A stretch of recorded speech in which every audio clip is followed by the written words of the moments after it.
Scott estava um pouco entediado. Mesmo sabendo que não podia entrar, ele decidiu entrar escondido na biblioteca da Twilight para ver os livros. Tinha tantos! Por onde começar? Não demorou muito até ele ver um livro grande com a capa de couro. Era muito grande e bonito e chamava muito a atenção dele.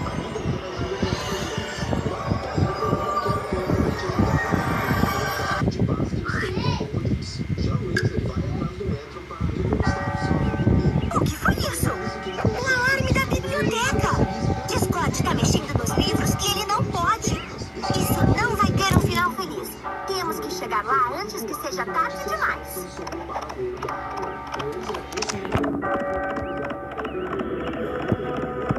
Toque na tela para pular. Ótimo!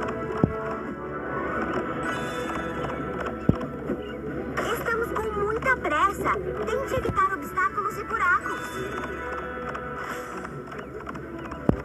Mantenha o dedo na tela para pular mais longe.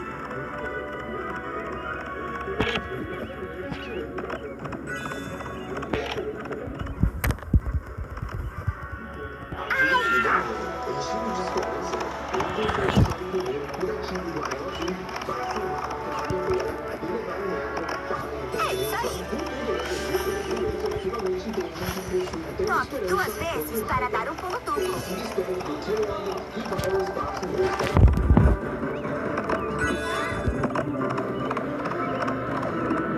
Até os melhores erram.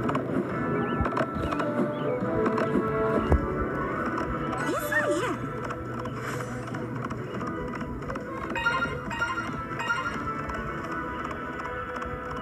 Ser um Pegasus tem suas vantagens. Fluttershy pode voar até além das nuvens.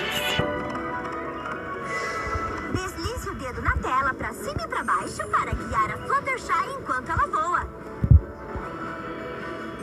Isso aí.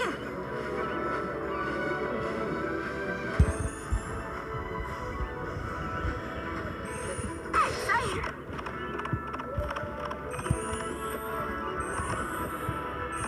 Oh, não, tarde demais.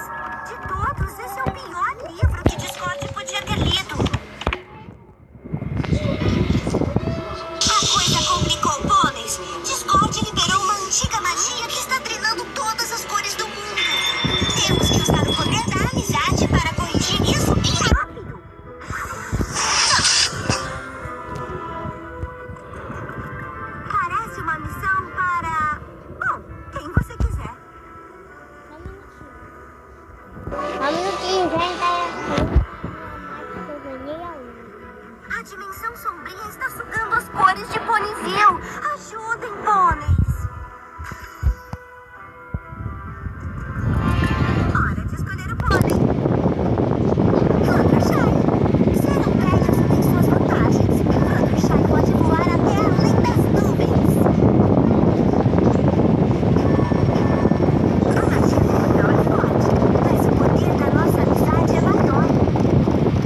boa.